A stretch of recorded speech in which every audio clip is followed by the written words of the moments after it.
Bismillahirrahmanirrahim. Assalamualaikum warahmatullahi wabarakatuh. Apa sih bedanya antara guru dan ilmuwan? Ya, guru adalah yang mengajarkan materi pendidikan gitu kan, supaya murid mendapatkan ilmu dan murid juga tahu kenapa begini cara kerjanya gitu kan. Nah, sementara kalau ilmuwan biasa identik dengan peneliti. Tantangannya di Indonesia, seorang dosen itu diminta untuk melakukan tiga hal, yaitu mengajar sebagai guru, yang kedua meneliti, dan yang ketiga adalah mengabdikan pada masyarakat. Ya, misalnya dia membantu kegiatan di masyarakat, memberikan penyuluhan, seminar, dan sebagainya. Nah, cuma tantangannya adalah, apakah setiap orang itu mampu melakukan tiga-tiganya dengan sempurna? Dia sebagai guru, dia sebagai peneliti, dan dia juga sebagai pengabdi masyarakat. Kalau pengabdian masyarakat, insya Allah semua bisa. Karena itu bagian dari panggilan jiwa tentunya. Akan tetapi, kalau kita bicara sebagai peneliti, itu ada tantangannya juga. Yaitu pertama, apakah dia memang di-training untuk menjadi peneliti yang handal? Ini tidak mudah. Memang kadangkala masalahnya adalah dana. Akan tetapi, dana sendiri itu sebetulnya tidak akan menyelesaikan masalah. Kalaupun diberikan 1 miliar, tapi apabila seorang itu tidak di-training menjadi seorang peneliti yang benar, dia memiliki suatu kemampuan untuk mampu bertanya secara baik. Nah, ini pertanyaannya. Apakah memang ada pertanyaan yang baik atau pertanyaan yang buruk? Sebagai seorang peneliti harus bertanya yang baik. Asking good question. Good question di sini artinya apa? Bukan berarti pertanyaan yang fenomenal atau yang Nobel Prize winning atau enggak seperti itu. Tapi pertanyaan yang memang bisa diuji, bukan serta-merta pertanyaan yang sulit dijawab. Ya, pertanyaan yang bagus itulah pertanyaan yang bisa diuji. Nah, ini tidak mudah untuk bisa bertanya dengan baik sebagai seorang peneliti. Sementara sebagai seorang guru itu juga tidak mudah. Bahkan seorang peneliti handal bisa jadi dia bukan seorang guru yang baik. Kenapa? Karena biasanya kalau seorang peneliti itu dia cenderung berpikir secara secara variabel to variabel. Dia tidak begitu peduli untuk bagaimana mengkomunikasikannya dengan bahasa awam. Ini yang jadi masalah. Bagi sama seorang peneliti mungkin nggak ada masalah. Dia cukup tampilkan figur data gitu ya, lalu dia tunjukkan arah panahnya misalnya. Orang sama peneliti akan langsung paham. Akan tetapi bagi seorang guru itu beda lagi. Seorang guru itu yang dihadapi bukan peneliti. Seorang guru yang dihadapi adalah siswa. Nah, siswa ini tentu tidak di-training sebagai peneliti. Dia adalah orang awam. Jadi, seorang guru itu dia harus mampu mengkomunikasikan misalnya hasil penelitian terbaru dengan bahasa yang mudah dipahami. Nah, inilah mengkomunikasikan. Mengkomunikasikan itu ada tekniknya.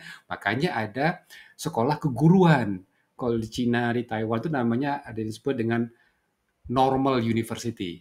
Peking normal gitu kan, Taiwan normal gitu. Saya juga awalnya mikir, apa sih normal itu ya? Ternyata normal itu adalah keguruan, sekolah keguruan. Jadi sebetulnya sekolah keguruan atau fakultas pendidikan itu jangan dianggap remeh, itu adalah fakultas yang mengajarkan orang bagaimana menjadi guru yang baik gitu. Nah, di sini memang jadi tantangan. Ketika seorang dosen harus menjadi guru, dia harus menjadi peneliti, dan dia harus menjadi pengabdi masyarakat sekaligus. Maka saya sendiri, kalau berkaca pengalaman pribadi ya, saya sendiri itu sebetulnya produk dari teaching university. Saya lulusan Amerika tahun 91-95 di kampus yang kecil di Texas, Angelo State University. Angelo State University itu dia adalah teaching university. Jadi akte akreditasinya dia adalah teaching university. Nah, akan tetapi walaupun teaching university itu yang mendidik adalah doktor. Jadi di S1 saya dulu itu yang mengajarkan saya dosen-dosennya adalah doktor. Nah, doktor-doktor ini yang mengajarkan dengan baik. Mereka itu mampu mengkomunikasikan bagaimana misalnya rekombinan DNA itu diproduksi, bagaimana kita bisa mengenali struktur gen, ada yang namanya promotor, exon, intron gitu kan. Mereka memang tidak banyak beban untuk meneliti. Memang ada penelitian karena itu small campus ya di tengah-tengah Texas gitu. Ya penelitian mereka lebih ke arah ekologi. Misalnya mereka mempelajari armadillo, bagaimana ekologi armadillo gitu. Itu penelitian mereka. Kalau kita suka yang field work itu oke. Nah, akan tetapi tidak semua mahasiswa seperti saya suka untuk belajar armadillo gitu kan. Lalu saya biasanya ambil kesempatan untuk magang. Nah, di sini di teaching university ini meskipun mereka tidak punya lab yang mewah, tidak punya apa namanya fasilitas laboratorium yang canggih gitu ya, tapi mereka membekali mahasiswanya dengan konsep, mampu berpikir secara logis, mampu mengenali pertanyaan yang bagus, dan mampu bagaimana mendesain. Walaupun mereka tidak mampu mendesainnya langsung di laboratorium. Nah, dengan bekal itu, kami akhirnya bisa mendaftar untuk magang di seperti kalau saya karena saya di kesehatan, saya magang di MD Anderson Cancer Center di Houston di Texas. Lalu saya juga sempat magang di Columbia University gitu kan. Tapi ketika saya datang ke sana, saya tidak blank karena saya sudah dibekali minimal ini loh konsep gen seperti ini. Tapi di MD Anderson, saya bisa betul-betul hands on itu nggak kagok, gitu. Walaupun memang cara pipetting itu memang jadi masalah gitu ya. Oke, nah artinya apa? Teaching university itu memang core-nya adalah teaching, teaching yang baik, ya. Karena apa? Seorang guru itu bukan cuma sekedar copy paste textbook lalu dihafal oleh mahasiswa, bukan. Dia harus mampu mengkomunikasikan dengan tepat. Mahasiswa harus paham bagaimana ilmu itu diraih, bagaimana kesimpulan itu dibuat, bagaimana desain itu dilakukan, gitu kan? Nah, jadi sebenarnya menjadi guru yang baik itu nggak sembarangan, gitu kan? Nah, cuma masalahnya, apakah setiap guru juga mampu menjadi peneliti? Nah, ini yang menjadi pertanyaan. Kadang-kadang peneliti itu juga itu memerlukan bakat. Seorang guru juga harus memerlukan bakat tertentu. Nah, dari sini karena saya memang tertarik meneliti, saya akhirnya melanjutkan ke graduate school di University of Texas Health Science Center. Postdoc saya akhirnya saya masuk ke Harvard Medical School. Dan ini semua, rangkaian ini semua tentu tidak lepas dari peran seorang guru.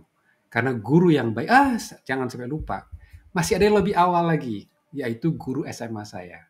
Guru SMA saya dulu, saya dulu di SMA 3 Semarang, itu pernah bercerita gitu ya, bahwa di Amerika sana itu ada kemampuan untuk rekayasa genetik. Bayangkan ini di tahun 90-an. Dari kisah guru SMA tersebut itu selalu menginspirasi saya. Wah, bisa gitu direkayasa ya. Memang dia menggunakan contoh yang agak agak ekstrim gitu ya, bagaimana misalnya kambing dengan burung itu bisa direkayasa di satu gitu gennya gitu ya. Tapi itu sudah menimbulkan imajinasi buat saya. Jadi rekan-rekan semua, terutama yang berprofesi guru, ini saya ucapkan selamat Hari Guru kepada rekan-rekan semua. Mohon maaf kalau agak terlambat, tapi jadilah orang yang inspiratif. Assalamualaikum warahmatullahi wabarakatuh.